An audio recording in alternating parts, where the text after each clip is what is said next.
Bien, siguiendo con el tema, veíamos, ¿verdad? Decíamos que, como señalaba Bernardo Vega ayer, el aspecto del turismo, que los bancos locales en realidad son los que financian el 80, el 70% de esas inversiones que se dice que de Fitur, que fueron Popular, el Banreserva, BHD, y no está mal, está bien, pero que debiera ser, si es para atraer inversión extranjera, debiera ser los bancos españoles, alemanes, del mundo que financien esas inversiones en el país. Eso es inversión extranjera.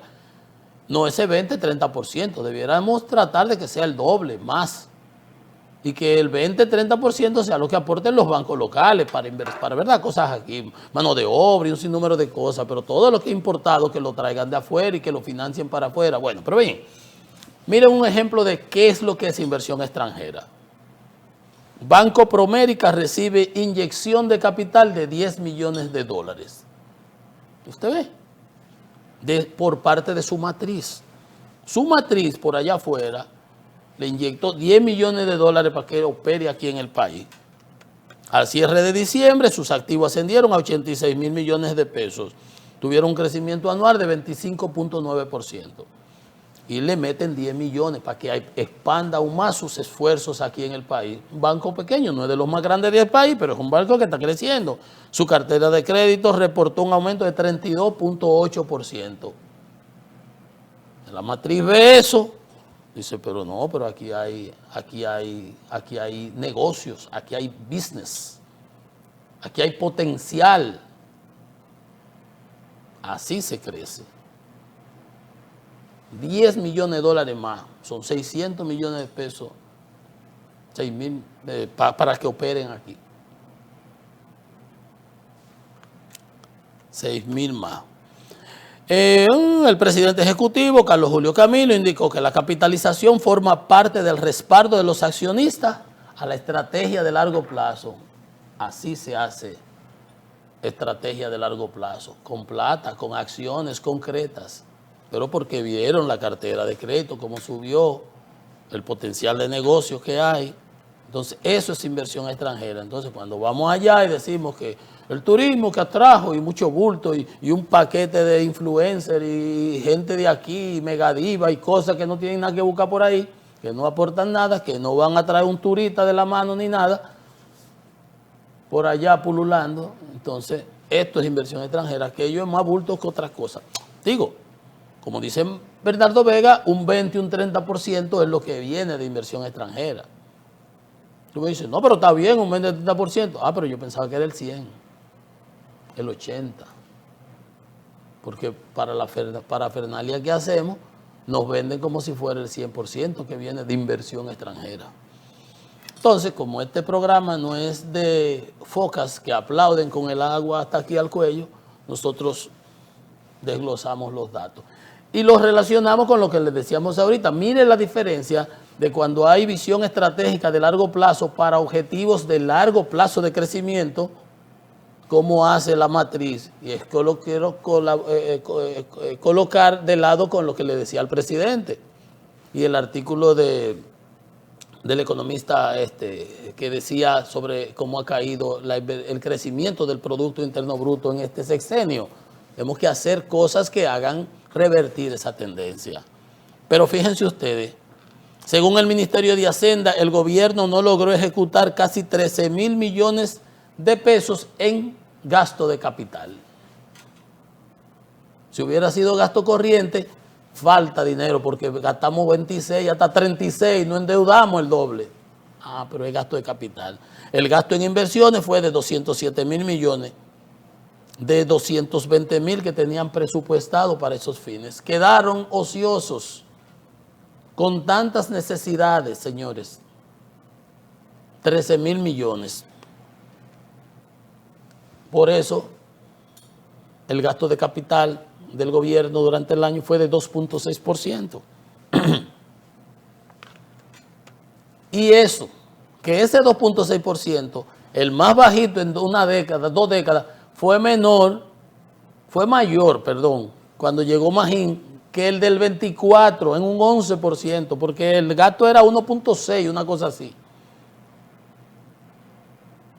durante 5 años. Pero yo decía, presidente, ¿por qué usted no cambió a Hoche ahí en abril cuando le fracasó la reforma fiscal? Porque ¿qué beneficio le dio? Se enamora de los funcionarios. Tuvimos una subejecución de 13.000 millones, 12.983 millones de pesos. Ahí vemos, Ministerio de Turismo le quedó un viaje cuarto. A noviembre, el Ministerio de Turismo y el Ministerio de Minería tenían casi la mitad del presupuesto que no lo habían ejecutado. Ni lo van a ejecutar. Ni lo ejecutaron. Luego hacen unos asientos contables para maquillar cosas, pero las cosas se ven en las obras. Y tanta deuda acumulada que tenemos, social. Entonces, por eso que le digo, o crecemos o hacemos lo que tenemos que hacer para crecer, o seguiremos languideciendo. Pero las economías, uno de los parámetros que se usa es el Producto Interno Bruto per cápita de la población. Si yo tengo 10 millones de habitantes y produzco 20.000 millones de dólares, lo divido, tengo 2.000 por persona, ok, o 200, 2.000, lo que sea. Si yo entonces produzco 40.000, subí a 4.000. Pero si en lugar del crecimiento, lo que yo hago es que aumento la cantidad de personas, de habitantes, ¿sabes qué es lo que hace el per cápita? Que se reduce. Porque ahí tenemos un crecimiento vegetativo de la población. ¿Cuánto crece la población? El disparate de censo que hicieron en la estadística esa, de la muchacha, después se fue para la CEPAL, por ahí se despalotaron como 3.000 millones de pesos, 5.000, ya ni se sabe cuánto fue, y dije que 10 millones. Un tollo de censo fue lo que hicieron, pero nadie cree en esos números. Pero esa era la que querían, yo no sé si era para las elecciones o para qué, pero bueno. Al final del día, ¿qué es lo que estoy diciendo? Si el Producto Interno Bruto, la generación de riquezas del país crece a la tasa potencial y el crecimiento vegetativo de la población es 2, 3%, pues va generando un excedente que aumenta el per cápita de los ciudadanos. Aunque esos son promedios, pero se ven y el gobierno dispone más recursos para inversión en hospitales, para inversión en las escuelas, para mejoría de las carreteras, para construcción de puentes, elevados, túneles, metros, hasta el monorriel que está mal, que no es lo que debiera hacerse, pero el gobierno está enamorado con su monorriel.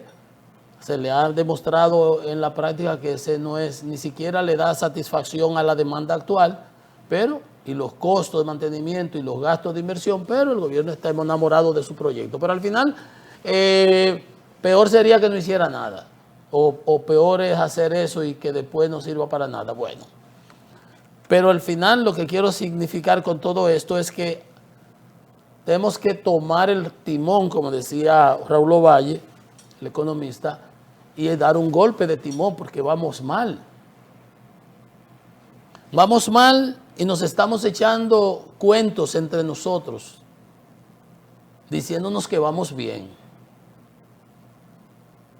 Nos estamos leyendo la carta entre gitanos. No vamos bien.